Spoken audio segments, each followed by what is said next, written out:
할렐루야. 수원이 아닌 교회 성도 여러분, 또 아침 묵상 오늘의 말씀에 참여하고 계신 모든 여러분, 지난 주말도 잘 보내셨습니까? 복된 월요일 아침입니다. 오늘도 주님께서 또 주시는 말씀을 통해서 하루의 삶을 승리하고 주님 앞으로 나아가는 저와 여러분이 되시길 바랍니다. 오늘 계속해서 주님께서 저희들에게 주시는 본문 말씀은 디모데전서 5장 1절에서 16절까지의 말씀입니다. 그리스도 안에서 하나 된 영적 가족이라는 제목으로 또 여러분들과 함께 은혜를 나누도록 하겠습니다.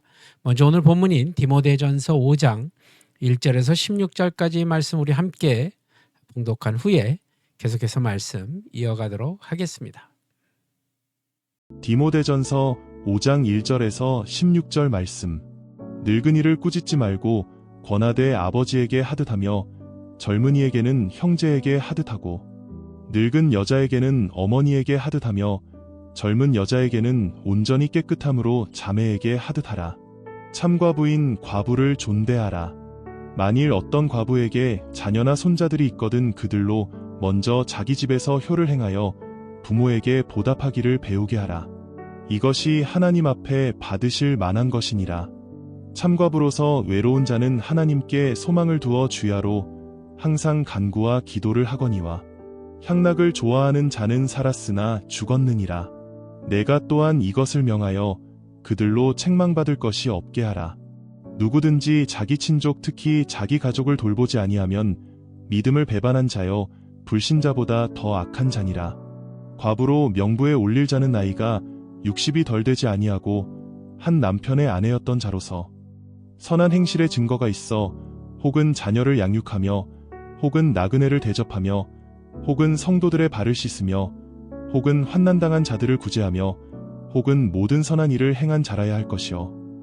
젊은 과부는 올리지 말지니 이는 정욕으로 그리스도를 배반할 때에 시집가고자 함이니 처음 믿음을 저버렸으므로 정죄를 받느니라.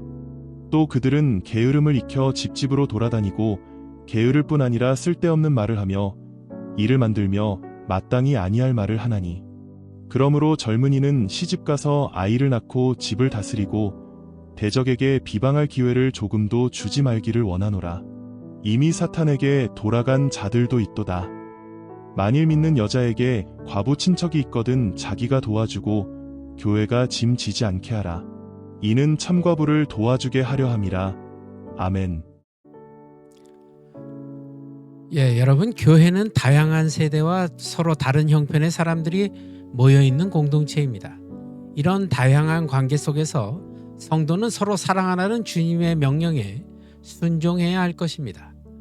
바울은 교회 안에서 관계를 가족 관계에 비유하면서 우리가 서로 어떻게 대해야 하는지를 가르쳐주고 있습니다. 교회 안에서 질서를 세우고 사랑을 실천하기 위해서 우리가 갖춰야 할 태도는 바로 서로를 존중하며 사랑하는 것입니다. 교회는 어린아이부터 노년의 성도까지 모든 세대가 함께 모여 있는 곳입니다. 바울은 연로한 성도들을 아버지나 어머니처럼 존경하고 젊은 성도들은 형제자매처럼 사랑으로 대하라고 가르쳐 줍니다.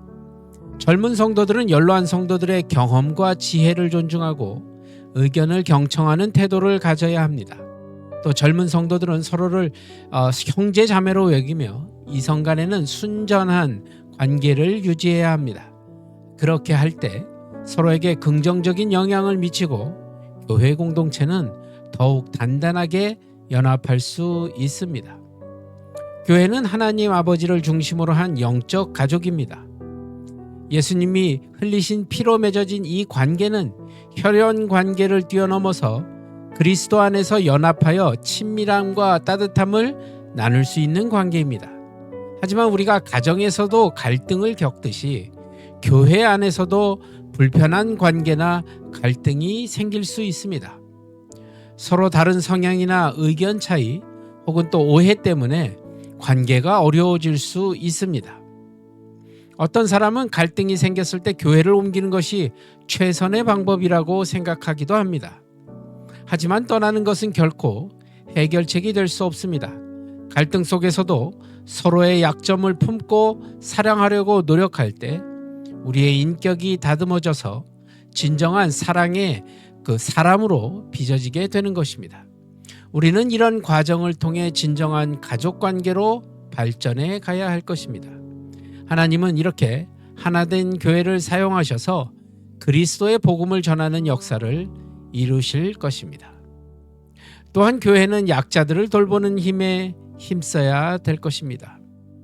이것은 단순히 구제 사역을 넘어서 하나님의 사랑을 실천하고 교회의 본질을 드러내는 중요한 행위입니다. 바울 당시 과부들의 처지는 매우 열악했습니다. 당시 사회에서 여성은 남성에게 종속되어 있었기 때문에 남편을 잃은 과부들은 경제적으로 사회적으로 매우 취약한 상황에 놓일 수밖에 없었습니다. 바울은 이런 과부들을 돌보는데 교회가 적극적으로 나서야 한다고 가르쳤습니다. 예수님께서도 항상 사회적 약자들을 사랑으로 섬기셨습니다. 예수님이 멸시받고 소외된 사마리아 여인을 찾아가 구원하셨던 일을 떠올려 보시기 바랍니다. 우리는 예수님이 낮은 자들에게 보여주신 사랑의 본을 따라야 합니다. 교회는 다양한 형편의 사람들이 찾아오죠. 경제적으로 부유한 사람, 또 궁핍한 사람도 있습니다. 그런데 물질 만능주의 사회 속에서 교회가 세속화되었다고 비난을 받기도 하고 있습니다.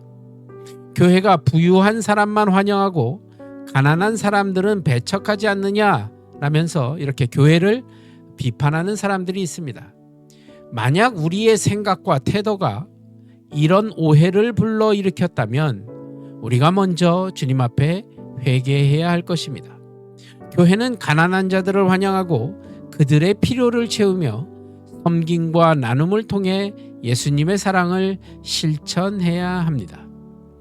그렇게 할 때 교회가 모든 사람에게 열려있는 공동체로서 복음으로 사람들을 구원의 길로 이끄는 역할을 능히 감당할 수 있을 것입니다. 여러분, 교회에서 젊은 성도는 연로한 성도들을 부모님처럼 존중해야 합니다.